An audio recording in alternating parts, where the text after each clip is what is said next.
ஆண்டவர் இயேசு கிறிஸ்துவின் ஈடநேற்ற நாமத்தினாலே உங்கள் யாவரையும் அன்போடு கூட வாழ்த்துகிறேன். இந்த ஆண்டின் 5வது மாதத்தின் முதல் நாள் கால வேளையிலும் ஆண்டவருடைய சமூகத்தில் வரும்படியாக கர்த்தர் கொடுத்த எல்லா கிருபைகளுக்காக கர்த்தரை துதிக்கிறேன், ஸ்தோத்திரிக்கிறேன். இந்த நாளிலும் ஆண்டவர் நம்மோடு கூட இருந்து இந்த ஆராதனை வேளையை ஆண்டவர் நமக்கு ஆசீர்வாதமாக்கி தருவாராக. நாம் யாவரும் ஜெபத்தோடு கூட இந்த ஆராதனையில் பங்கு பெற்று ஆண்டவருடைய ஆசீர்வாதங்களை பெற்றுக்கொள்ளும்படியாக உடைய அன்போடு நான் கேட்டுக்கொள்கிறேன். இந்த ஆராதனை காரணமாக நாம் யாவரும் தலைவணங்கி ஆண்டவரை நோக்கி நாம் ஜெபம் செய்வோம். கர்த்தர் நித்தமும் உன்னை நடத்தி மகா வறட்சியான காலங்களில் உன் ஆத்மாவை திருப்தியாக்கி உன் எலும்புகளை நினமுள்ளதாக்குவார். நீ நீர்ப்பாய்ச்சலான தோட்டத்தைப் போலவும் வற்றாத நீரூற்றைப் போலவும் இருப்பாய் என்று எங்களுக்கு வாக்கு பண்ணின எங்கள் அன்பின் பரலோக பிதாவே, இந்த ஆண்டின் 5வது மாதத்தின் முதல் நாள் கால வேளையிலே உம்முடைய சமூகத்திலே நாங்கள் வரவும் என் ஆண்டவரை ஆராதிக்கவும் ஆண்டவர் பாராட்டுகிற எண்ணி முடியாத ஈவுகளுக்காக உமக்கு நன்றி செலுத்துகிறோம். இந்த ஆராதனை வேளையிலும் ஆண்டவர் நடுவில் எழுந்தருளி உம்முடைய பிரசனத்தினாலே எங்கோவர் நிறைத்து இந்த ஆராதனையின் ஆசீர்வாதங்களினால் எங்கள் ஒவ்வொரு நிறைத்திரள வேண்டும் என்று மீட்பர் இயேசு கிறிஸ்துவின் மூலமாக இந்த தாழ்மொழி ஜெபிக்கிறோம் பரிசுத்த பிதாவே, ஆமென்.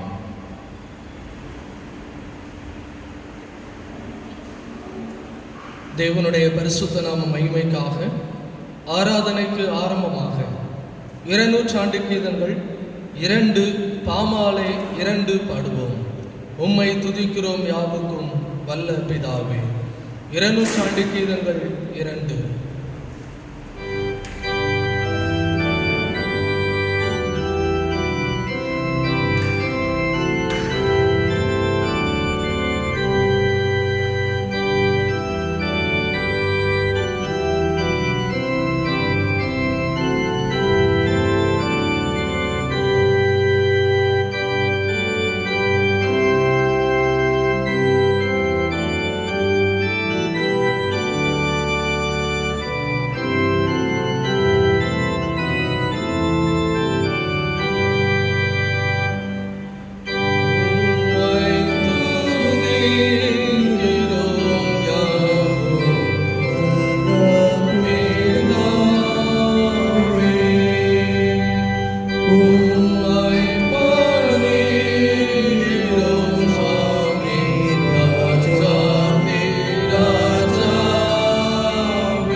பொதுவான பாவரிக்கை ஜெபத்தை அவரும் சேர்ந்தெடுப்போம். சர்வ வல்லமையும் மிகுந்த இரக்கமும் உள்ள பிதாவே, தப்பிப்போன ஆடுகளைப் போல நாங்கள் உம்முடைய வழிகளை விட்டு வழி அலைந்து போனோம். எங்கள் இருதயத்தின் யோசனைகளுக்கும் விருப்பங்களுக்கும் மிகவும் நடந்தோம். உம்முடைய பரிசுத்த கற்பனைகளுக்கு விரோதமாய் குற்றம் செய்தோம். செய்யத்தக்கவைகளை செய்யாமல் செய்யத்தகாதவைகளை செய்து வந்தோம். எங்களுக்கு சுகமே இல்லை. ஆனாலும் ஆண்டவரே, தேவரீர்கள் கர்த்தராகிய இயேசு கிறிஸ்துவின் மூலமாய் மனிதனுக்கு அருள் செய்த வாக்குத்தத்தங்களின்படியே நிர்வாகிகளுள்ள குற்றவாளிகளாய் எங்களுக்கு இறங்கும். தப்பிதங்களை அறிக்கிடுகிற எங்கள் மேல் பொறுமையாயிரும். பாவத்தினும் துக்கப்படுகிற எங்களை சீர்படுத்தும். மிகவும் இரக்கமுள்ள பிதாவே, உம்முடைய பரிசுத்த நாமத்திற்கு மகிமை உண்டாகும்படி நாங்கள் இனி தேவ பக்தியும் நீதியும் தெளிந்த புத்தியுள்ளவர்களாய் நடந்து வர இயேசு கிறிஸ்துவின் நிமித்தம் எங்களுக்கு கிருபை செய்தருளும். ஆமென். பரமண்டலங்களில் இருக்கிற எங்கள் பிதாவே, உம்முடைய நாமம் பரிசுத்தப்படுவதாக, உம்முடைய ராஜ்யம் வருவதாக, உம்முடைய சித்தம் பரமண்டலத்திலே செய்யப்படுகிறது போல பூமியிலேயும் செய்யப்படுவதாக. அன்றென்றுள்ள எங்கள் அப்பத்தை எங்களுக்கு இன்று தாரும். எங்களுக்கு விரோதமாய் குற்றம் செய்கிறவர்களுக்கு நாங்கள் மன்னிக்கிறது போல எங்கள் குற்றங்களை எங்களுக்கு மன்னியும். எங்களை சோதனையில் பிரவேசிக்க பண்ணாமல் தீமை நின்று எங்களை ரட்சித்துக் கொள்ளும். ராஜ்யமும் வல்லமையும் மகிமையும் என்னென்னைக்கும் உடையகளே. ஆமென். ஆண்டவரே, எங்கள் உதடுகளை திறந்தருளும். தேவனே, எங்களை ரட்சிக்க விரைவாய் வாரும். பிதாவுக்கும் குமாரனுக்கும் பரிசுத்த ஆவிக்கும் மகிமை உண்டாவதாக. கர்த்தரை துதியுங்கள். முறைமுறையாக வாசிக்க வேண்டிய சங்கீதம் 67ஆம் சங்கீதம். சங்கீதம் 67. தேவனே, பூமியில் உம்முடைய வழியும் எல்லா ஜாதிகளுக்குள்ளும் உம்முடைய இரட்சணியமும் விளங்கும்படியாய்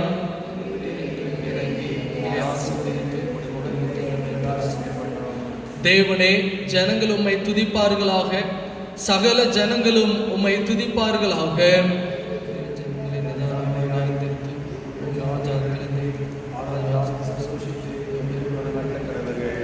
தேவனே, ஜனங்கள் உம்மை துதிப்பார்களாக, சகல ஜனங்களும் உம்மை துதிப்பார்களாக.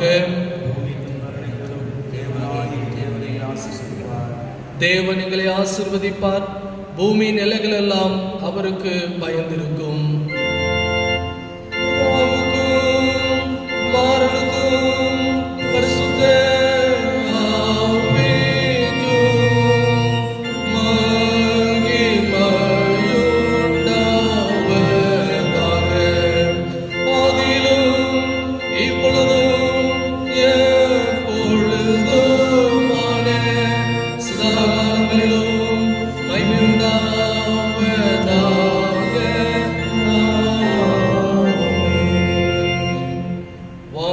பூமியும் படைத்த பிதாவாகிய தேவனை விசுவாசிக்கிறேன். அவருடைய ஒரே குமாரனாகிய நம்முடைய நாதர் இயேசு கிறிஸ்துவை விசுவாசிக்கிறேன். அவர் பரிசுத்த ஆவியினாலே கன்னிமரியாளிடத்தில் பிறந்து பிறந்தார். பொந்து பிலாத்துவின் காலத்தில் பாடுபட்டு சிலுவையில் அறையுண்டு மரித்து அடக்கம் பண்ணப்பட்டு பாதாளத்தில் இறங்கினார். 3ஆம் நாள் மரித்தோரிடத்திலிருந்து எழுந்தருளினார். பரமண்டலத்திற்கு ஏறி சர்வ வல்லமையுள்ள பிதாவாகிய தேவனுடைய வலது பார்சத்தில் வீற்றிருக்கிறார். அவ்விடத்திலிருந்து உயிரில்லோரையும் மரித்தோரை நியாயந்திருக்க வருவார். பரிசுத்த ஆவியை விசுவாசிக்கிறேன். பொதுவாயிருக்கிற பரிசுத்த சபையும் பரிசுத்தவான்களுடைய ஐக்கியமும் பாவ மன்னிப்பும் சரீர உயிர்த்தெழுதலும் நித்திய ஜீவனும் உடன் விசுவாசிக்கிறேன். ஆமென். முதலாம் திருமறை பகுதி வாசிக்கிறேன்.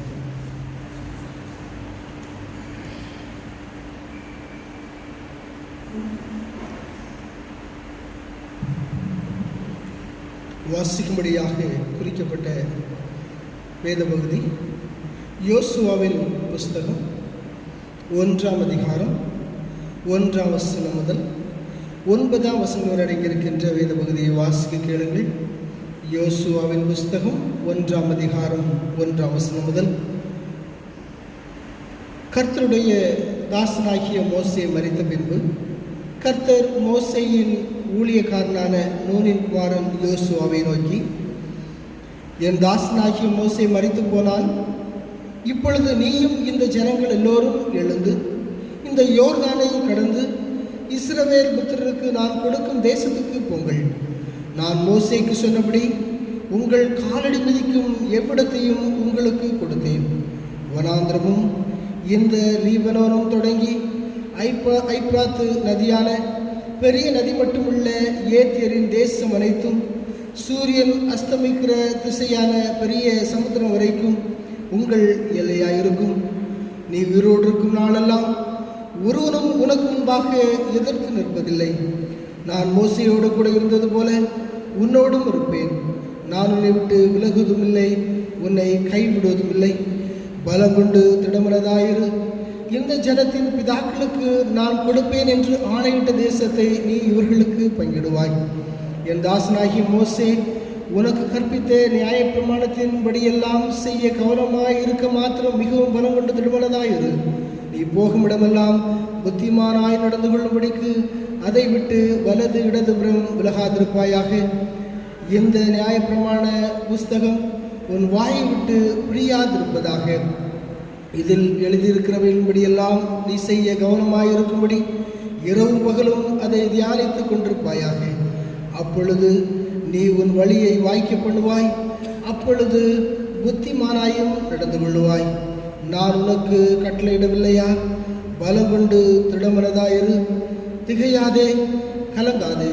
நீ போகுமிடமெல்லாம் உன் தேவனாகிய கர்த்தர் உன்னோடு இருக்கிறார் என்றார் என்பது வாசிக்கும்படியாக குறிக்கப்பட்ட திருமறை பகுதியை வாசித்து முடிந்தது.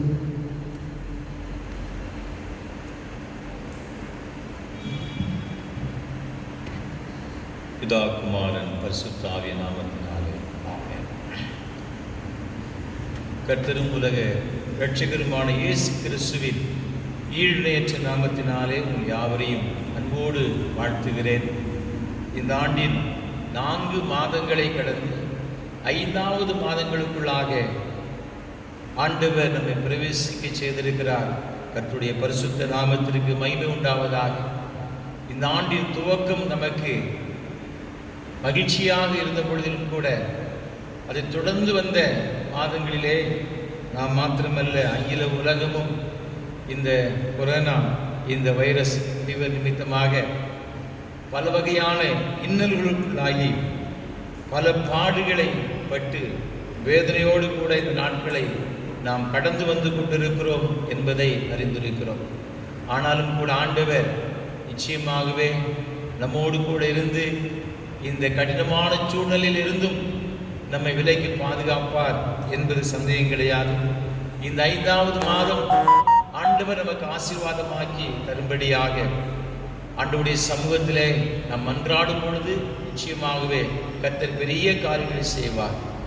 இந்த மாதத்துக்கு கூட ஆண்டவர் நம்மை ஆசீர்வதிக்கும்படியாக வேதத்திலிருந்து ஆண்டவர் கொடுத்த ஒரு வாக்குத்தத்தத்தை உங்களோடு கூட பகிர்ந்து கொள்ள விரும்புகின்றேன்.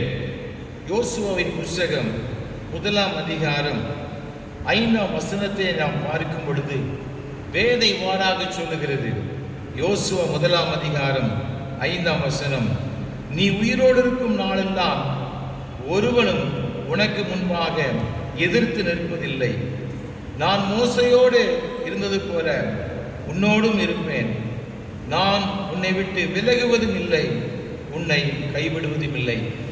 நம்முடைய வாழ்க்கையிலே இந்த வாக்குத்தத்தத்தை அநேக சொல்லி ஜெபிக்கின்றதை நாம் பார்த்திருக்கின்றோம். பெரும்பாலும் ஒவ்வொரு ஜெபங்களிலும், அதிகமான ஜெபங்களிலே நாம் இந்த வாக்குத்தத்தத்தை சொல்லாமல் ஜெபிப்பதில்லை. அந்த அளவிற்கு எல்லாருக்கும் ஒரு பரிச்சயமான ஒரு வாக்குத்தத்தம் தான். பிதாவாகிய தேவன் தமது தாசனாகிய யோசுவாவுக்கு கொடுத்த ஒரு வாக்குத்தத்தம். மோவாபின் சமனான இந்த பூமியிலே இஸ்ரேல் மக்கள் எல்லாரும் எகிப்துக்கு புறப்பட்டு வந்து கடைசியாக இருக்கின்றார்கள். மோசே அங்கு மரித்து போகிறார். அதற்கு அப்புறமாக அந்த பொறுப்பை ஆண்டவர் யோசுவாவுக்கு கொடுக்கின்றார். யோசுவா இந்த பொறுப்பை பெற்றுக்கொண்ட புதிதிலே அவனுக்கு ஒரு வகையான கலக்கங்கள். இறந்த 40 ஆண்டு காலங்களாக இது மோசையோடு கூட இருந்தவன். மோசை பட்ட பாடுகள், வருத்தங்கள், சொந்த ஜனங்கள் மூலமாக ஏராளமான கஷ்டங்களை அனுபவித்து வந்த ஒரு மனிதன். ஆண்டவர் அவனோடு கூட முகமுகமாய் பேசினார் என்று வேதத்தில் சொல்லப்பட்டிருக்கிறது. அப்படிப்பட்ட நிலைமையில் இருந்த இந்த மோசேக்கு இப்படிப்பட்ட ஒரு சூழ்நிலை என்றால் எனக்கு என்ன ஆகுமோ என்று அவனுக்கு ஒரு வகையான ஒரு சொல்ல போனால் ஒரு சோர்வு. நீங்கள் இதே 1ஆம் அதிகாரத்தில் 6ஆம் வசனத்தை பார்க்கும் பொழுது ஆண்டவர் அவனை திடப்படுத்துகிறதாக பார்க்கிறோம். யோசுவை பார்த்து பலங்கொண்டு திடமானதாயிரு, நீ கவலைப்படாத, நான் வாக்குத்தத்தம் பண்ணின இந்த கானான் தேசத்தை நீங்கள் சுதந்திரித்துக் கொள்ளும்படியாக நிச்சயமாகவே நான் உங்களுக்கு கிருபை கொடுப்பேன், ஆகவே நீ பயப்படாத, கலங்காத என்று சொல்லி ஆண்டவருக்கு திடப்படுத்துகிறதை பார்க்கின்றோம். ஏனென்றால் இந்த ஜனங்களுடைய நிலைமை எப்படி இருக்குமோ, நாம் போய் சேர தேசம் எப்படிப்பட்ட ஒரு தேசமாக இருக்குமோ என்ற ஒரு அச்சத்தில் இருந்தபடினால் தேவன் அவனை பார்த்து சொல்லுகிறார், நீ உயிரோடு இருக்கிற நாளெல்லாம் ஒருவனும் உனக்கு முன்பாக எதிர்த்து நிற்பதில்லை. அன்புக்குரியவர்களே, நம்முடைய வாழ்க்கையில சில நன்மைகளை பெற்றுக்கொள்ளும் பொழுது, ஆசீர்வாதங்களை பெற்றுக்கொள்ளும் பொழுது ஏதோ ஒரு வகையிலே ஒரு வகையான போராட்டங்களை சந்தித்துக் கொண்டிருக்கிறோம். பல வகையான சோதனைகளை நாம் சந்திக்க வேண்டிய ஒரு சூழல் இருக்கிறது. சொல்ல போன ஒவ்வொரு நாளும் ஒவ்வொரு வகையான சோதனைகள், ஒவ்வொரு வகையான பாடுகளின் வழியாக நாம் கடந்து செல்ல வேண்டியிருக்கிறது. அது மனுஷீக ரீதியாக வரலாம், அதிகாரம் ரீதியாக வரலாம், பிசாசின் மூலமாய் வரலாம். ஏதோ ஒரு வகையில நமக்கு எதிர்த்து நிற்கிற சில பிரச்சனைகள், போராட்டங்களை பார்க்கிறோம். ஆண்டவர் யோசுவை பார்த்து சொல்கிறார், நீ ஒன்றையும் கவலைப்படாத, நீ உயிரோடு இருக்கிறனாலெல்லாம் எத்தனை பேர் யார் வந்தாலும் ஒருவனும் உனக்கு முன்பாக எதிர்த்து நிற்பதில்லை. அன்புக்குரியவர்களே, நீங்க ஒருவேளை நினைக்கலாம், ஆண்டவர் இப்படி வாக்குத்தத்தம் கொடுத்திருக்கிறாரே, ஆனாலும் எதற்கு என் வாழ்க்கையில இப்படிப்பட்ட போராட்டங்கள் வருகிறது?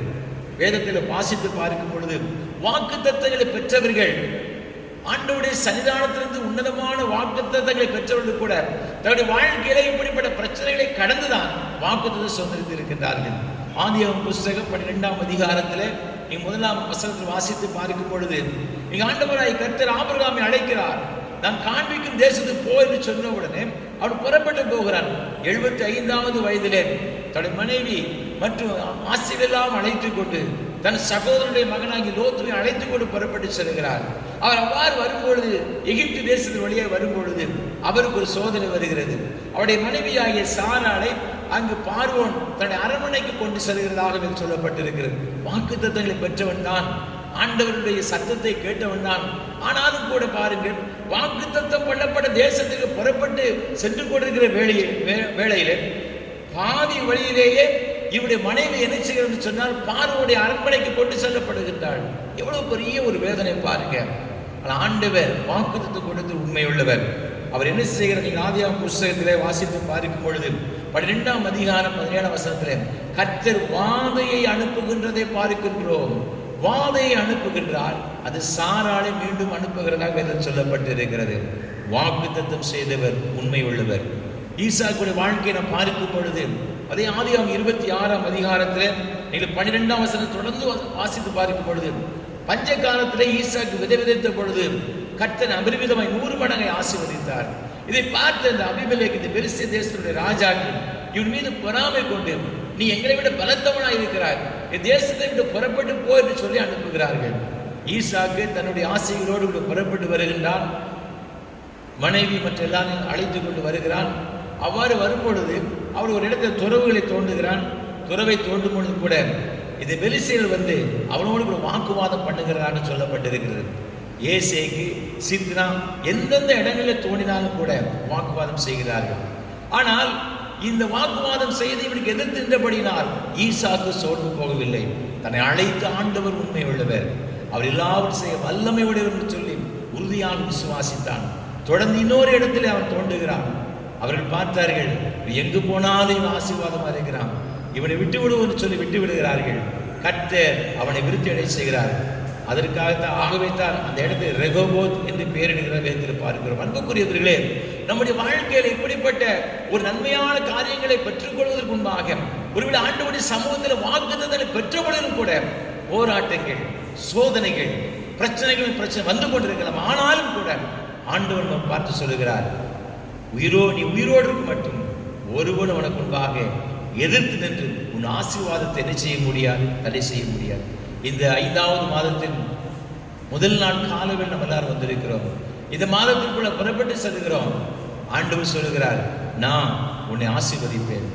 யாராலும் உனக்கு எதிராக வர முடியாது, வந்தாலும் நெருங்க முடியாது என்று ஆண்டவர் கொடுக்கிறார்.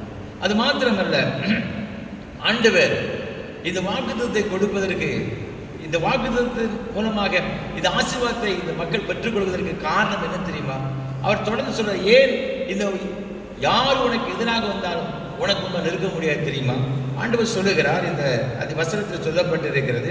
யோசுவாவின் புத்தகம் 5ஆம் அதிகாரம் இந்த 1ஆம் அதிகாரம் 5ஆம் வசனத்தில் அவர் சொல்லுகிறார், நான் மோசையோடு கூட இருந்தது போல உன்னோடு கூட நிச்சயம் இருப்பேன். உனக்கு எதிராக எந்த ஒரு சோதனை வந்தாலும், எந்த ஒரு வல்லமை உனக்கு எதிரிட்டு வந்தாலும் கூட எதுவும் நிலைத்து நிற்க முடியாது. காரணம் என்ன தெரியுமா? நான் உன் கூட நிச்சயம் இருக்கு. ஆண்டவர் கொடுக்கிற ஒரு வாக்கு தத்துவம், நான் உன்னோடு கூட இருப்பேன். எப்படி இருப்பார்? அவர் சொல்லுகிறார், நான் மோசையோடு கூட இருந்தது போல உன் கூட இருப்பேன். யோசுவை பலப்படுத்துகிறார், அவரை தைரியப்படுத்துகிறார். மோசை கூட எப்படி இருந்தார்? ஒரு மனிதனோடு கூட கர்த்தர் இருக்கும் பொழுது அவருடைய அதே போல ஒரு பெரிய ஒரு ஆசீர்வாதம் எதுவும் கிடையாது. இந்த மோசையை பார்க்கின்ற, ஒருவேளை இந்த மீதியானுடைய தேசத்தில் இருக்கும் பொழுது அவன் ஆடுகளை மேய்த்து கொண்டு தரிசனமானார் என்று பார்க்கிறோம். அப்பொழுது மாத்திரம் அதற்கு முன்பாகவே கர்த்தர் அவனை தெரிந்து கொள்கிற வேதத்தில் பார்க்கிறோம். யாத்திரையாம் புத்தகம் 2ஆம் அதிகாரத்தில் 2, 6, 10 ஆகிய வசனம் வாசித்து பார்க்கும் பொழுது, இந்த எகிப்திய தேசத்தில் இங்கு ஒரு பார்வோன் ஒரு சட்டம் ஒன்றை ஏற்றுகின்றான். என்ன சட்டம் ஏற்றுகின்றான்? இந்த எபிரிய ஸ்திரீகளுக்கு பெண் குழந்தை பிறந்தால் உயிரோடு விட்டு விடுங்கள், ஆண் குழந்தை பிறந்தால் நதியில் என்ன செய்ய வேண்டும்? போட்டுவிட வேண்டும். எந்த ஒரு ஆண் குழந்தை உயிரோடு கூட இருக்கக்கூடாது என்பது பார்வோனுடைய சட்டம். இந்த குழந்தை பிறந்தது, மோசே பிறந்தார். 3 மாதம் ஒழித்து வைத்தார்கள். அதற்கு மேல் அவரால் பெற்றோர்கள் முடியவில்லை. கடைசி என்ன செய்தார்கள் என்றால், நைல் நதியிலே ஒரு நாணல் பெட்டியில் வைத்து விட்டு விட்டார்கள். ஆண்டவர் அவன் பிறக்கும் பொழுதே அவனோடு கூட இருக்கிறார். அவனுக்கு உண்டான தரிசனம் அறிந்திருக்கிறார்.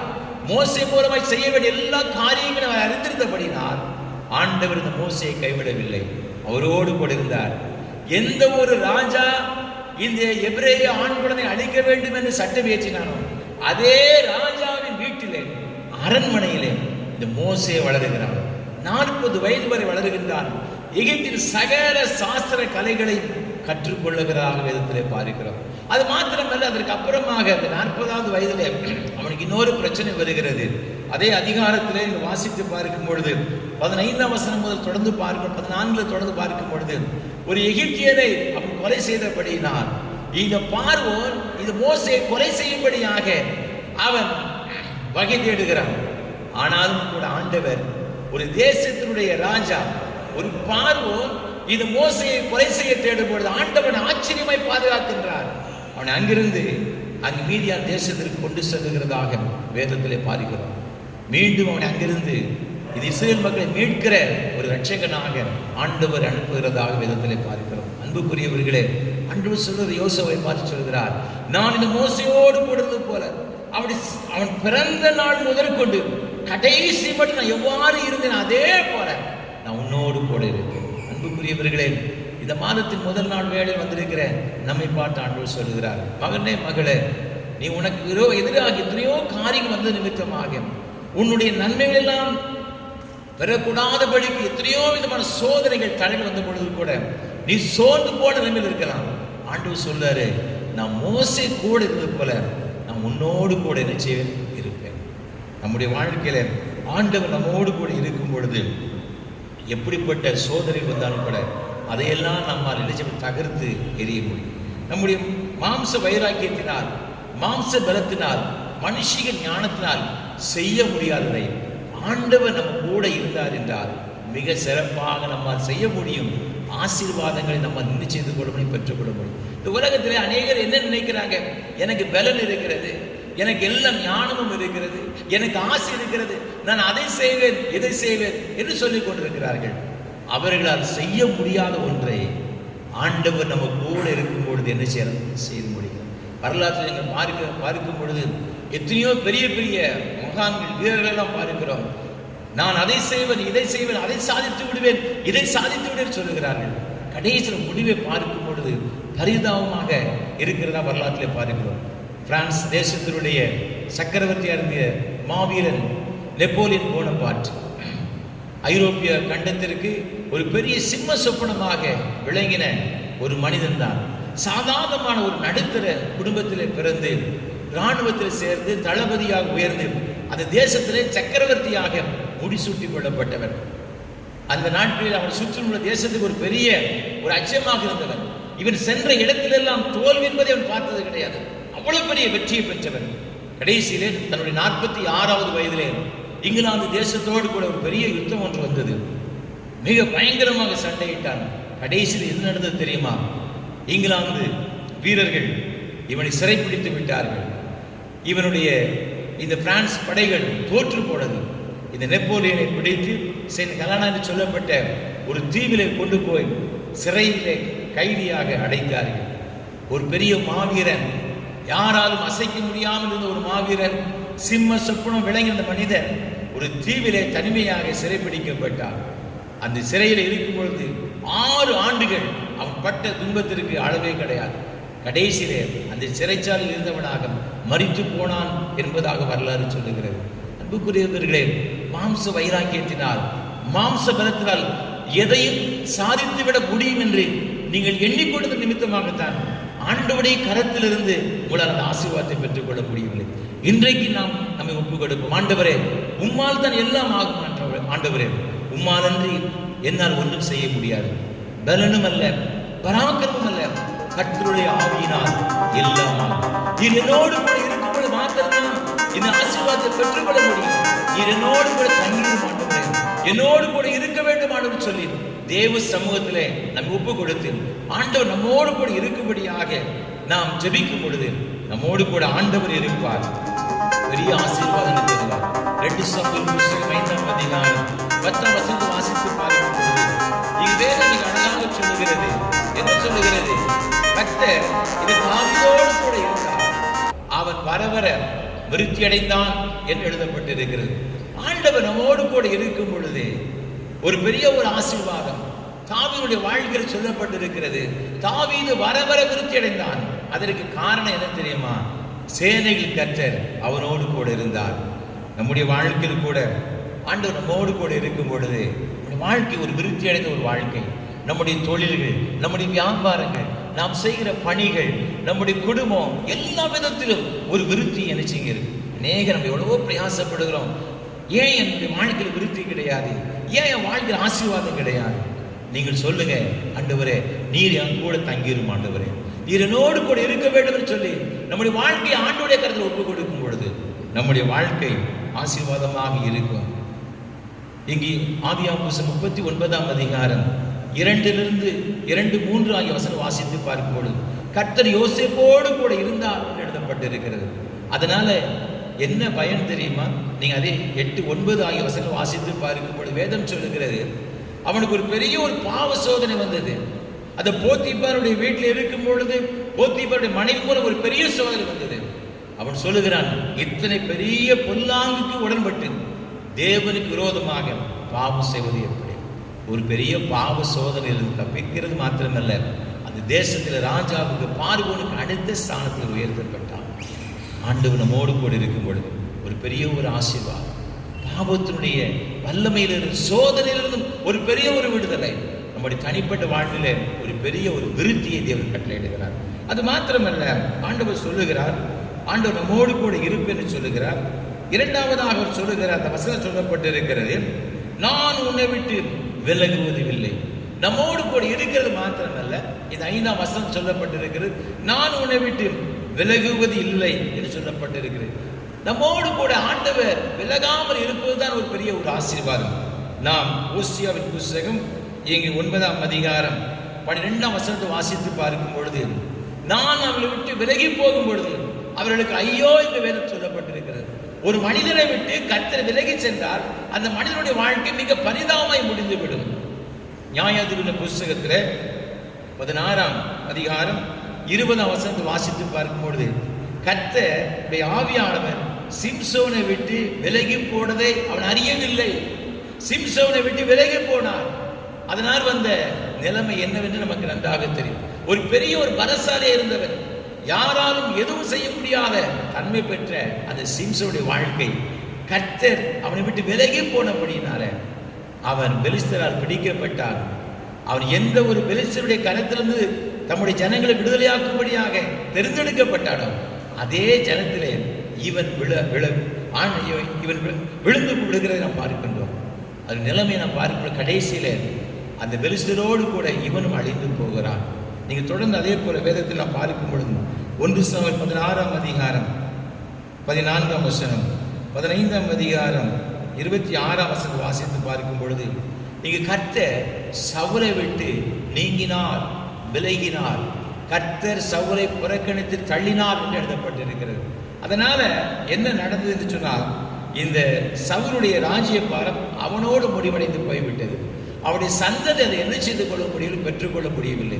கடைசியிலே இந்த சவுலுடைய வாழ்க்கை மிக பரிதாபமாக முடிந்து போவதை பார்க்கிறோம். ஒருவேளை இஸ்ரவேல் தேசத்திலே ஆண்டவரால் அபிஷேகம் பண்ணப்பட்ட மனிதன் தான், முதல் ராஜா தான்.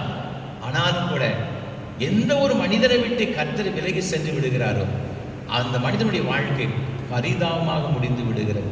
அதனால தான் ஆண்டவர் சொல்றாரு, நான் உன் கூட இருந்து உன்னை ஒரு நாளும் உன்னை விட்டு என்ன செய்ய மாட்டேன், விலக மாட்டேன். ஆண்டவர் தாவீதுக்கு வாக்குத்தத்தம் செய்கிறார்.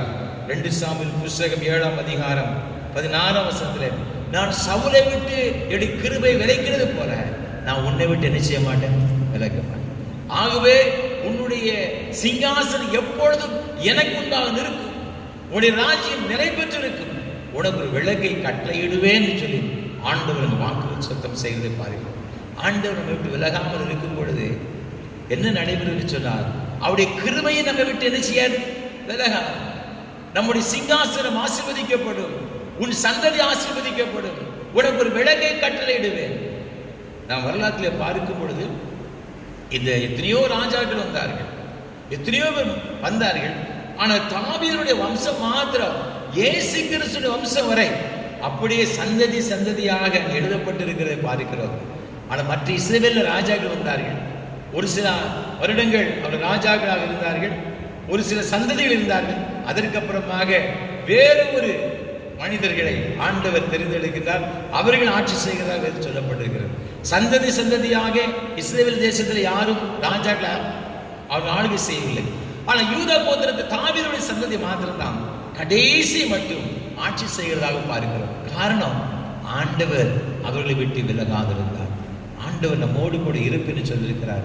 நம்மை விட்டு விலக மாட்டேன், ஏனென்றால் உன்னுடைய சந்ததியை நான் ஆசீர்வதிப்பேன், உன்னுடைய பிள்ளைகளையும் உன் பிள்ளைகளின் பிள்ளைகளை ஆசீர்வதிப்பேன். ஆண்டவர் வாக்கு பண்ணிருக்க, நீ உன் பிள்ளைகளின் பிள்ளைகளையும் இஸ்ரவேல் கூட சமாதானத்தை நினைச்சுவாய். எப்பொழுது தெரியுமா, ஆண்டவர் விட்டு விலகாமல் இருக்கப்படும். அதை நாம் பாதுகாத்துக் கொள்ளலாம். ஒரு நாளும் சொல்ல, ஆண்டவரே என்னை விட்டு போய் விடாதீர்கள், என்னோடு கூட இருக்கணும் ஆண்டவரே, எந்த ஒரு சூழ்நிலையிலும் என்னை விட்டு விலகாதபடிக்கு நீ இருக்க வேண்டும் என்று சொல்லி நம்மை அர்ப்பணிக்கும் பொழுது ஆண்டவர் நம்மோடு கூட இருப்பார். கடைசியாக ஒரு காரியத்தை சொல்லி முடிக்கிறேன். வேத வசனம் சொல்லுகிறது, ஆண்டவர் இன்னொரு காரியத்தை கூட சொல்லுகிறார், நான் உன்னோடு கூட இருப்பேன், உன்னை விட்டு விலகவும் மாட்டேன். 5ஆம் வசனம் கடைசி போது சொல்லுகிறது, நான் உன்னை கைவிடுவதும் இல்லை. ஆண்டவர் ஒரு நாள் என்ன செய்ய மாட்டார்னா கைவிட மாட்டார். மனிதர்களை நாம் பார்க்கும் பொழுது நாம் நன்றாக இருக்கும்போது நம்ம கூட இருப்பாங்க, எல்லாம் செய்வாங்க, உதவி செய்வாங்க. நம்ம காஃபி கேட்டால் அவங்க போன்விட்டா கொடுப்பாங்க, பாலை கொடுப்பாங்க, என்னென்னாலும் கொடுப்பாங்க. நம்ம சாதாரண சாப்பாடை கேட்டால் என்ன விலை அதிகமான நல்ல ஒரு போஷாக்கான ஆகாரத்தை கொடுப்பாங்க, எல்லாம் செய்வாங்க. எப்போ தெரியுமா, நம்ம நல்லா இருக்கும். ஆனால் நாம் கஷ்டப்படும் பொழுது நம்மை கைவிட்டு விடுவார்கள், எந்த ஒரு உதவியும் நமக்கு செய்ய மாட்டாங்க. நன்றாக இருக்கும் பொழுது ஓடி ஓடி வந்து உதவி செய்வாங்க. ஆனால் நம்முடைய நிலைமை கீழான நிலைமைக்கு செல்லும் பொழுது, மோசமான ஒரு நிலைமை நாம் இருக்கும் பொழுது எல்லாரும் நம்ம என்ன செய்து விடுவார், கைவிட்டு விடுவார். நண்பர்கள் மாத்திரமல்ல, பெற்றோர்கள், உறவினர் எல்லாரும் நம்மை கைவிட்டு விட்டு அப்படியே சென்று விடுவார். ஆண்டவர் சொல்றாரு, நான் ஒரு நாளும் உன்னை என்ன செய்ய மாட்டேன், கைவிடவே மாட்டேன். லேவியராம் புத்தகம் 26ஆம் அதிகாரம் 44ஆம் வசனம் வாசித்து பார்க்கும் பொழுது, நான் அவர்களை கைவிடாமலும் அவர்களை வெறுக்காமலும் இருப்பேன் என்று ஆண்டவர் சொல்லுகிறார். 4:31 வேதம் சொல்லுகிறது, உன் தேவனாகிய கர்த்தர் இரக்கமுள்ளவராய் இருக்கிறபடினால் அவர் உன்னை என்ன செய்கிறதில்லை, கைவிடுவதும் இல்லை, உன்னை அழிக்கவும் என்ன செய்ய மாட்டார் என்பதாக வேதத்தில் சொல்லப்பட்டிருக்கிறது. பேர்சுபா வனாந்தரத்திலே தன்னுடைய சகோதரனுக்கு பயந்து அவன் பதானரமுக்கு சென்று கொண்டிருக்கிற வேளையில யாக்கோபு ராத்திரி வேளையில ஒரு கல்லை தலைமையாக வைத்து படுத்திருக்கிறான். ஆண்டவர் அவனோடு கூட பேசுகிறார். யாக்கோபே, நான் உன் கூட இருப்பேன், நீ போகிற வழியிலெல்லாம் உன்னை காப்பேன். அது மாத்திரமல்ல, நான் உனக்கு சொன்னதை செய்யும் அளவும் நான் உன்னை என்ன செய்ய மாட்டேன், கைவிடுவதில்லை. யாக்கோபுக்கு ஆண்டவர் வாக்கு கொடுத்தாருங்க. அதே போல வாக்குத்தத்தை நிறைவேற்றி கொடுத்தார். சென்ற இடத்துல அவனுடைய மாமனாகிய லாபான் ஏமாற்றினான். அவனுக்கு திருமணம் செய்து வைப்பதிலும் அவனை ஏமாற்றினான். அது மாத்திரமல்ல, 10 முறை சம்பளத்தை மாற்றினான் என்று வேதத்தில் சொல்லப்பட்டிருக்கிறது. ஆனாலும் கூட ஆண்டவராய் கர்த்தர் அவன் கூடவே இருந்து அவனை கைவிடாதபடிக்கு இந்த லாபானுடைய செல்வத்தை பார்க்கலாம் அதிகமான ஆசி உடையவனாக இந்த யாக்கோபை தேவன் ஆசீர்வதித்தார். சொல்லப்பட்டிருக்கிறது, வாக்குத்தத்தத்தை தந்திருக்கிறேன். உன் பிதாக்களாகிய ஆபிரகாமின் தேவனும் ஈசாக்கின் தேவனும் கர்த்தர் நான் உன்னை ஆசீர்வதித்து உன்னை பெருக பண்ணுவேன் சொன்னீரேன். ஆனால் இப்போது சகோதரனாகிய ஏசா என்னை அழிக்கும்படி வருகிறான் என்று சொல்லி அவன் கண்ணீரோடு கூட அவன் ஆண்டவருடைய சமூகத்தில் போராடி ஜெபிக்கிறதை பார்க்க ஆண்டவர் அந்த ராத்திரி வேளை ஆசீர்வதிக்கிறார். நீங்கள் அதற்கு அடுத்த அதிகாரத்தில் வாசித்து பார்க்கும் பொழுது எந்த ஒரு ஏசா 20 ஆண்டு காலங்களாக பகையை வன்மத்தை இருதயத்தில் வைத்துக் கொண்டு இது யாக்கோபு எப்பொழுது வருவான், அவனை கொலை செய்ய வேண்டும் என்று எண்ணிக்கொண்டிருந்தான். அதே ஏசா யாக்கோபை கண்ட மாதிரி ஓடி வந்து கழுத்தை கட்டி கொண்டு முத்தம் செய்கிறார் வேதத்தில் சொல்லப்பட்டிருக்கிறது. அன்புக்குரியவர்களே, சூழ்நிலைகளை தலைகீழாக மாற்றி போடக்கூடிய வல்லமை நீங்களும் நானும் ஆராதிக்கிற நமது ஆண்டவருக்கு இந்த யாக்கோபுக்கு ஆண்டவர் சொன்னார், நான் உனக்கு சொன்னதை செய்யும் அளவு உன்னை என்ன செய்கிறதில்லை, கைவிடாதிருக்கிற ஆண்டவர் நம்மோடு கூட இருக்கிறார். லாபான் எதிராக செயல்பட்டான், ஆண்டவர் கைவிடவில்லை. ஏசா எதிராக வந்தான், ஆண்டவர் இந்த யாக்கோபை கைவிடவில்லை. நம்மையும் கைவிட மாட்டார். உலகத்தில் பலவிதமான சோதனைகள், பலவிதமான பாடுகள், இது கொள்ளை நோய்கள் நமக்கு மாத்திரமில்லை, நம்ம தேசத்துக்கு எதிராக நின்று கொண்டிருக்கிறது. என்ன செய்வோம், கலங்கி கொண்டிருக்கலாம். ஆண்டவர் சொல்கிறாரு, நான் உன்னை கைவிட மாட்டேன், கவலைப்படாதீர்கள், நான் உன்னை கைவிடுவதே இல்லை. நாம் செய்ய வேண்டிய ஒரே ஒரு காரியம், இந்த ஆண்டவர் நம்மோடு கூட இருக்கும்படியாக நம்மை தேவ சமூகம் கொடுக்க வேண்டும். அப்படி என்றால் நாம் என்ன செய்ய வேண்டும்? இங்கு 7ஆம் வசனம் சொல்லுகிறது. 8ஆம் வசனத்தில் வாசித்து பார்க்கும் பொழுது, என் தாசனாகி மோசே உனக்கு கற்பித்த நியாயப்பிரமாணத்தின்படியெல்லாம் செய்ய கவனமாயிருக்க மாத்திரம் நீ பலங்கொண்டு திடமனதாயிரு. நீ போகும் இடமெல்லாம் புத்திமானை நடந்து கொள்ளும்படிக்கு அதை விட்டு வலது இடதுபுறம் விலகாதிருப்பாயாக. இது நியாயப்பிரமாண புஸ்தகம் உன் வாயை விட்டு பிரியாதிருப்பதாக என்று வேதத்தில் சொல்லப்பட்டிருக்கிறது. அது மாத்திரம் அதையே நீ தியானித்துக் கொண்டிருப்பாயாக. அன்புக்குரியவர்களே, நம்முடைய வாழ்க்கையில அதிகமாக இந்த வேத வசனத்தை வாசிப்போம். அதையே நான் எப்பொழுதும் தியானித்துக் கொண்டிருக்க வேண்டும். அதன்படி செய்வதற்கு நாம் கவனமாக இருக்கும் பொழுது நிச்சயமாகவே ஆண்டவர் நம்மோடு கூட இருப்பார். நம்மை விட்டு விலக மாட்டார், கைவிட மாட்டார். ஆகவே அவர் சொல்கிறார், நீ உயிரோடு இருக்கும் நாளெல்லாம் ஒருவனும் உனக்கு முன்பாக எதிர்த்து நிற்பதில்லை. ஆண்டவர் நம்மோடு கூட இருப்பார். நமக்கு எதிராக இந்த உலகத்தில் எந்த ஒரு வல்லமைகள் வந்தாலும், எந்த ஒரு சக்திகள் வந்தாலும் கவலைப்படாதீங்க. கர்த்தர் நம்ம கூட இருக்கிறபடினாலே ஜெயம் நமக்கு உண்டு, பெரிய வெற்றி நமக்கு உண்டு, ஒரு பெரிய ஒரு ஆசீர்வாதம் உண்டு. இந்த மாதத்தில் ஆண்டவர் வாக்கு கொடுக்கிறார், நான் உன்னோடு கூட இருப்பேன், நான் உன்னை கைவிட மாட்டேன், உன்னை விட்டு விலக மாட்டேன். இப்படிப்பட்ட ஒரு மேன்மையான ஆசீர்வாதங்களை ஆண்டவர் உங்கள் ஒவ்வொருவருக்கும் கொடுத்து இந்த மாதத்தில் நமக்கு ஆசீர்வாதமாய் கொடுப்பாராக. வரப்போகிற மீதமுள்ள மாதங்களும் ஆண்டுகளும் நமக்கு ஆசீர்வாதமாக இருக்க ஆண்டவர் அனுகிரகம் செய்வார். நம்ம எல்லாரும் ஒரு நிமிடம் தலைவணங்கி ஜெபம் செய்வோம். கிருபை நிறைந்த ஆண்டவரே, இந்த நல்ல கால வேளைக்காக நன்றி செலுத்துகிறோம். இந்த ஆண்டின் 5வது மாதத்தின் முதல் நாள் கால வேளையிலே உம்முடைய சமூகத்திலே நாங்கள் வரும்படியாக நீ கொடுத்த எல்லா கிருபைகளுக்கு ஸ்தோத்திரம். இப்பொழுதும் இந்த காணொலி மூலமாக ஆண்டவரே உம்மை நோக்கி ஜெபித்துக் கொண்டிருக்கிற ஒவ்வொரு சகோதரனுக்காக, சகோதரிக்காக, குடும்பத்தினருக்காக உம்மை நோக்கி நாங்கள் ஜெபிக்கிறேன். பல வகையான போராட்டங்கள், வேதனைகள், பாடுகள், வருத்தங்களுக்கு மத்தியிலே அநேக பிள்ளைகள் கடந்து சென்று கொண்டிருக்கிறத அறிந்திருக்கிறேன். என்னுடைய குடும்பத்தை நான் எப்படி நடத்துவேன் என்று சொல்லி வேதனைப்பட்டு கொண்டிருக்கிற பிள்ளைகள் அநேக பிள்ளைகள் உண்டு சுவாமி. ஆனாலும் கூட நீ என்னை வாக்கு பண்ணியிருக்கிறேன், நான் உன்னோடு கூட இருப்பேன், உன்னை விட்டு விலக மாட்டேன், உன்னை கைவிட மாட்டேன் என்று சொல்லி வாக்குத்தத்தம் செய்திருக்க தயவுக்காக ஸ்தோத்திரம் செலுத்துகிறோம். இந்த வாக்கின்படியே உமது பிள்ளைகள் ஒவ்வொருவரையும் ஆண்டவர் ஆசீர்வதிக்கும்படியே நாங்கள் ஜெபிக்கிறோம். நீ உயிரோடு நாளெல்லாம் ஒருவனும் உனக்கும் எதிர்த்து நிற்பதில்லை என்று சொன்னீரேன். இந்த வாக்குத்தின்படியே உமது பிள்ளைகளோடு கூட இருந்து சுவாமி, இந்த பிள்ளைகளுக்கு எதிர்த்து வர எல்லா விதமான ஆண்டவரை எதிரான எல்லா சோதனைகளையும் அவர் ஜெயிக்கும்படியாக, இவளுக்கு எதிர்த்து வர எல்லா போராட்டங்களையும் மேற்கொள்ளும்படியான வல்லமைகளையும் பலனையும் கொடுத்து ஆசீர்வதிக்க வேண்டும் என்று ஜெபிக்கிறையா. உம்முடைய தாசர்களுக்கு எவ்வாறு ஒரு பெரிய ஆசீர்வாதத்தை வெற்றியும் கொடுத்தீரோ, ஆபிரகாமுக்கு கொடுத்தது போல, ஈசாக்குக்கு கொடுத்தது போல, யாக்கோபுக்கு கொடுத்தது போல உமது பிள்ளைகள் ஒவ்வொருவருக்கும் கொடுத்து ஆசீர்வதிப்பீராக. யோசுவா திகைத்துக் கொண்ட சூழ்நிலையில அவனை தைரியப்படுத்தினீர், அவனை பலப்படுத்தினீர். அப்பா, பாலும் தேனும் ஓடுகிற கானான் தேசத்தை சுதந்திரத்துக் கொள்ளும்படியான கிருபைகளை கொடுத்தீர். 7 வகையான சாதிகளை துரத்தும்படியான கிருபைகளை கொடுத்தீர் சுவாமி. சூரியனையும் சந்திரனும் நிறுத்தினீர் வேதத்தில் பாருங்கள். அதே போல ஒரு பிள்ளைகள் ஒவ்வொருவருக்காகவும் ஆண்டவர் அற்புதங்களை செய்யும்படி நாங்கள் ஜெபிக்கிறோம். அது சிறியதாயிருந்தாலும், யாராலும் முடியாத ஒரு காரியமாயிருந்தாலும், எதுவாயிருந்தாலும் என் ஆண்டவராகிய கர்த்தர் உமது பிள்ளைகளுக்காக பெரிய காரியங்களை செய்து அப்படி வாழ்க்கையில் அற்புதங்களை பெற்றுக்கொள்ளும்படியாக உதவி செய்யும்படி ஜெபிக்கிறையா. சின்ன சின்ன பிள்ளைகள் ஆசீர்வதியும் ஆண்டவரே. படிக்கின்ற பிள்ளைகளுக்கு ஒரு விசேஷ ஞானத்தை கொடுப்பீராக.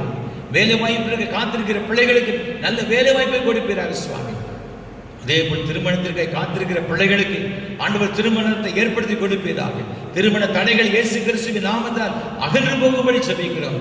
இந்த காரியம் என் குடும்பத்தில் வாய்க்காதா, இத்தனை ஆண்டுகளாக கடந்து சென்று கொண்டிருக்கிறதே, எப்பொழுது எனக்கு என் குடும்பத்தில் இந்த மங்களகரமான நடைபெறும் என்று சொல்லி அவரோடு எதிர்பார்த்து ஒவ்வொரு குடும்பத்தினருக்கு நாங்கள் ஜெபிக்கிறோம் சுவாமி. உங்களுடைய கண்களில் கிருபை கிடைப்பதாக, உடைய பிள்ளைகளுடைய வாழ்க்கையில் ஒரு பெரிய ஆசீர்வாதங்களை கட்டளையிடும்படி நாங்கள் ஜெபிக்கிறோம். குழந்தை இல்லாத தம்பதிகளுக்கு நாங்கள் ஜெபிக்கிறோம். திருமணமாகி பல ஆண்டுகளாக குழந்தை இல்லாமல் இருக்கிற இந்த பிள்ளைகள் ஏக்கத்தோடு ஒரு சமூகத்தில் வருகிற இருந்திருக்கிறீங்கப்பா.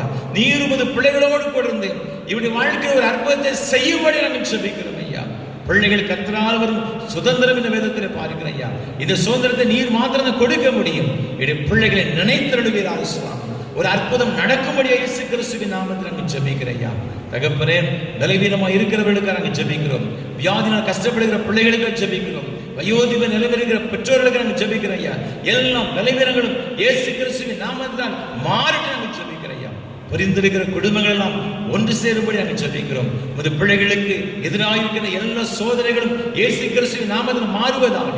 தொழிலில் காணப்படுகிற நஷ்டங்கள் இயேசு கிறிஸ்துவின் நாமத்தினாலே மாறட்டு நாங்கள் ஜெபிக்கிறோம் ஐயா. அது வியாபாரத்தில் இருக்கிற எல்லா பிரச்சனைகளும் இயேசு கிறிஸ்துவின் நாமத்தினால் மாறட்டு நாங்கள் ஜெபிக்கிறோம் ஐயா. வேலை இழப்பு நிமித்தமாக கண்ணீரோடு கூட இருக்கிற பிள்ளைகளுக்கு ஜெபிக்கிறோம் ஐயா. அந்த சூழ்நிலையில் முற்றிலுமாக இயேசு கிறிஸ்துவின் நாமத்தினாலே மாறட்டு நாங்கள் ஜெபிக்கிறோம் ஐயா. ஒவ்வொரு பிள்ளைகளுடைய வாழ்க்கையிலும் ஆண்டவர் அற்புதம் செய்வீராக. வறுமை பிரச்சனைகள், கடன் பிரச்சனைகள், எத்தனையோ பிரச்சனை நிமித்தமாக அநேகர் கண்ணீரோடு கூட இருந்திருக்கிறப்பா. உயிர்த்தெழுந்த கிறிஸ்துவுடைய வல்லமை ஒரு பிள்ளைகளுடைய வாழ்க்கையை கடந்து வந்து அவருடைய வாழ்க்கையில் கர்த்தர் அற்புதம் செய்யும்படி நாங்கள் ஜெபிக்கிறோம். உச்சந்தலை முதல் உள்ளங்கால் வரை பலவிதமான வியாதிகளால் பாதிக்கப்பட்டிருக்கிற வேதனையோடு இருக்கிற ஒவ்வொரு பிள்ளைகளுக்கும் ஜெபிக்கிறோம் ஐயா. கர்த்தருடைய வல்லமை ஒரு பிள்ளைகளுடைய சரீரத்தில் இறங்கி சுவாமி, பாதிக்கப்பட்ட பகுதிகளே ஆண்டவரே கர்த்தருடைய வல்லமை இறங்கி ஒரு பரிபூரண விடுதலையை என் ஆண்டவர் கட்டளையிடும்படி ஜெபிக்கிறோம் ஐயா. இந்த ஆலயத்தில் சம்பூர்ண பிள்ளைகளோடு கூட எப்பொழுது நிலைத்திருக்கும்படி நாங்கள் ஜெபிக்கிறோம் ஐயா. தகப்பனே, உமக்கு ஸ்தோத்திரம். என்னென்ன தேவைகளோடு வந்து பிள்ளைகள் எதிர்பார்த்திருக்கிறார்களோ எல்லா தேவைகளும் கர்த்தர் கட்டளையிடுவீராக. விசேஷமாக இந்த கொள்ளை நோய் நிமித்தமாக வேதனையோடு கூட இருக்கிற பிள்ளைகளுக்காக, தனக்கு அருமையான இலக்கு கொடுத்த பிள்ளைகளுக்காக, இனி எனக்கு வந்து விடுமோ, இல்லாவிட்ட எனக்கு இதன் மூலமாக பிரச்சனை வந்துவிடும் சொல்லி பயத்தோடு இருக்கிற பிள்ளைகள் உண்டு சுவாமி. ஒவ்வொருடைய வாழ்க்கையிலும் கர்த்தர் பிரவேசித்து அவர்களோடு கூட இருந்து அவர்களுடைய விலகாதபடி கைவிடாதபடி காத்து ஆசீர்வதிக்க வேண்டும் என்று ஜெபிக்கிறேன் ஐயா. என்னுடைய பிள்ளைகள் உலகத்தில் பல நாடுகளிலே, பல மாநிலங்களிலே, பல தேசங்கள் இருக்கிறாங்க சுவாமி. எங்கிருந்தாலும் ஆண்டவருடைய ஆசீர்வாதம், பாதுகாப்பு, ஆரோக்கியம் அவர்களோடு கூட இருக்கும்படி ஜெபிக்கிறோம். இந்த ஆண்டவர் ஜெபத்தில் பங்கு பெற்ற அனைவரையும் மீண்டும் கருத்தில் அர்ப்பணிக்கிறோம். ஒவ்வொருவரையும் ஆசீர்வதியும் நாமத்தை மகிமைப்படுத்தும். கணம் துதி மகிமையெல்லாம் உமக்கு ஜெபத்தை ஏற்றுக்கொள்ளும். ஆண்டவர் இயேசு கிறிஸ்துவின் மூலமாக மிகுந்த தாழ்வோடு ஜெபிக்கிறோம் பரிசுத்த பிதாவே.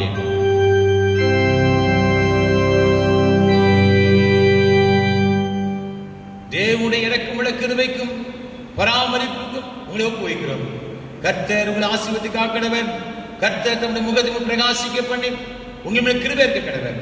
கர்த்தர் தம்முடைய முகத்தை பிரசன்னமாக்கி இப்பொழுது எப்பொழுதும் உங்களுக்கு சமாதானம், சந்தோஷம், நீடி சுக வாழ்வு கட்டளையிட கடவர்.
கிருபை நிறைந்த ஆண்டவரே, நல்ல ஆராதனை வேளைக்காக நன்றி செலுத்துகிறோம். இந்த மாதத்திலே தந்திருக்கிற இந்த வாக்குத்தத்தத்திற்காக ஸ்தோத்திரம் செலுத்துகிறோம். இந்த வாக்குத்தத்தின்படியும் அதற்கு அதிகமாகும் எங்களையும் எங்கள் குடும்பத்தையும் பிள்ளைகளையும் சந்ததி சந்ததியாக நீர் ஆசீர்வதிக்க வேண்டும் என்று நாங்கள் சொல்லிக்கிறோம். தொடர்ந்து உடைய மாறாத கிருபைக்குள்ளாக, பிரசனத்திற்குள்ளாக, உங்களுடைய அன்பின் வல்லமைகளுக்குள்ளாக எல்லாரையும் ஒப்பு போட்டு நாங்கள் சொல்லிக்கிறோம். உங்களுடைய இரத்த கோட்டைகளுக்குள்ளாக அர்ப்பணித்து சொல்லிக்கிறோம். ஆசீர்வதியும் உம்முடைய நாமத்தை மகிமைப்படும். இயேசு கிறிஸ்துவின் மூலமாக ஜெபிக்கிறோம் பரிசுத்த பிதாவே, ஆமென். கர்த்தர்களோடு இருப்பாராக. தேவ சமாதானத்தோடு சென்று வாருங்கள்.